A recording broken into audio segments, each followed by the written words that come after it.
Traversée de l'Aisne entre Soissons et Saint-Quentin, un département méconnu, marqué pourtant par toutes les périodes de l'histoire de France. Cette terre agricole a, il y a bien longtemps, accueilli les grandes lignées des rois de France, des Francs jusqu'aux Capétiens.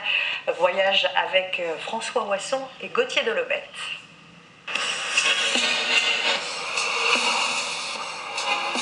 Il faut prendre un peu de hauteur pour l'embrasser pleinement.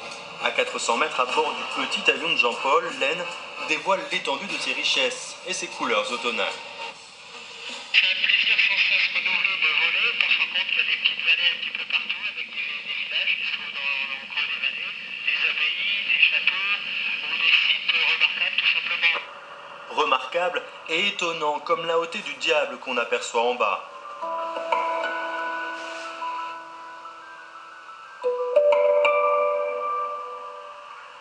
Ils sont les gardiens de la forêt de Coincy, au sud de l'Aisne. Lui, on l'appelle le dinosaure, elle, la baleine, surnom de ces géants de pierre qui semblent nous observer entre les grands chênes. Mathilde étudie ce chaos géologique créé, dit-on, par Satan en personne.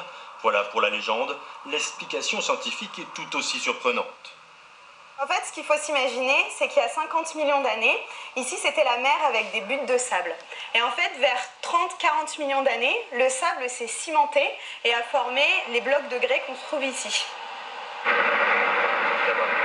30 km plus au nord, on aperçoit déjà Soissons et deux flèches qui la surplombent fièrement. Notre point de repère à la découverte d'une cité historique.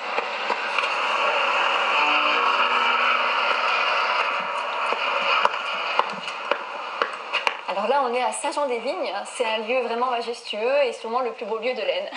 Bon, je suis un peu chauvine là-dessus. Et pour cause, Valérie est guide bénévole à Soissons. De cette vieille demoiselle du XIe siècle, elle connaît tous les secrets. Saint-Jean-des-Vignes, une abbaye au passé tourmenté de l'église, il ne reste aujourd'hui que l'ossature, vestige de son saccage à la Révolution. Quand l'église a été rendue au clergé après la Révolution et après le Concordat, l'évêque vend l'église à un maçon qui s'en sert comme d'une carrière de pierre.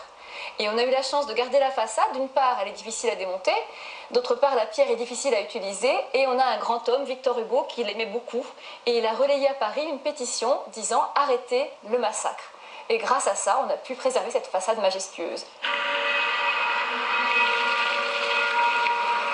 Mais si le nom de Soissons résonne à vos oreilles, c'est sûrement à cause d'un certain roi, Clovis, le Mérovingien. En 486 après Jésus-Christ, il chasse les dernières troupes romaines de la ville. C'est la fin de l'Empire romain d'Occident. Et il décide de s'y installer parce qu'il voit qu'il y a des bonnes infrastructures et il en fait sa première capitale. Donc c'est la première capitale du royaume des Francs, avant Paris. L'histoire toujours sur la route qui nous mène à Laon. Cette route, c'est le chemin des dames, l'une des défaites françaises les plus meurtrières de la Grande Guerre. En avril 1917, près de 110 000 poilus sont tués ou blessés ici par les Allemands. Sur notre trajet, de nombreux cimetières militaires en témoignent.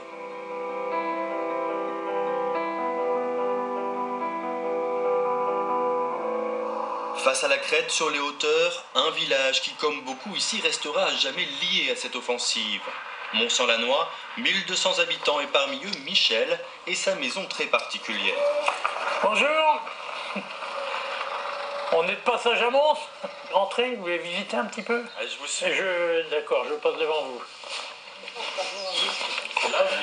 Alors là, vous êtes en face d'une maison troglodytique.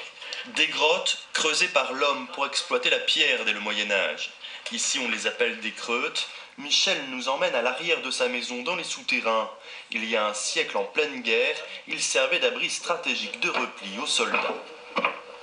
En 14-18, ils ont été occupés par l'armée allemande. Et puis là, ils étaient tranquilles, hein, ils étaient bien. C'est pas un obus. Il aurait fallu quitter un peu vraiment et puis qu'ils passent à travers. Mais tant que c'était en haut, ils risquaient rien, quoi. Ça risquait rien. De sa fenêtre, une autre place forte, beaucoup plus importante, émerge du paysage. La vieille ville de Laon, surnommée la montagne couronnée, nous y sommes attendus pour le café. Voilà. C'est un intérieur cossu, au calme en plein cœur de Laon. Oui, on va faire une petite promenade sur les remparts, comme il fait beau aujourd'hui. Lorsqu'ils l'ont rénové il y a 35 ans, Christian et Marcel ont fait une découverte magique derrière les murs de leur salon. Quelques coups de burin et soudain, sous les gravats, un visage auréolé, celui de la Sainte Vierge. Et là, nous nous sommes dit, c'est certainement une annonciation qui va apparaître. Voilà. Ce qui s'est avéré juste. L'annonciation donc serait datée du fin 14e. Ce fut un peu comme on va dire, un miracle. Des trésors cachés, l'an en recèle encore, c'est sûr.